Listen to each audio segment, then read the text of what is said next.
Patay ang isang lalaki matapos malunod sa Bicol River sa Camaligan, Camarines Sur. Ayon sa mga otoridad, pauwi na sana ang biktima galing sa isang inuman nang madula siya sa tulay na gawa sa kahoy sa Barangay San Marcos.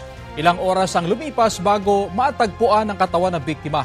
Nagtamo ng sugat sa mata ang biktima na pinaniniwala ang tumama sa isang matigas na bagay. Patuloy pang kinukuhanan ng pahayag ng news team ang pamilya ng biktima.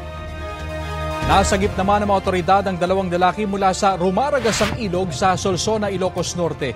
Ayon sa isang residente, kabilang ang dalawang lalaki sa grupong nagpipiknik sa ilog nang biglang umulan ng malakas.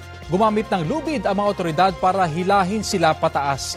Maayos na ang lagay ng dalawang nasagip. Kapuso, alamin ang maiinit na balita. Bisitahin at mag-subscribe sa GMA Integrated News sa YouTube. Sa mga kapuso abroad, samahan nyo kami sa GMA Pinoy TV at sa www.gmanews.tv.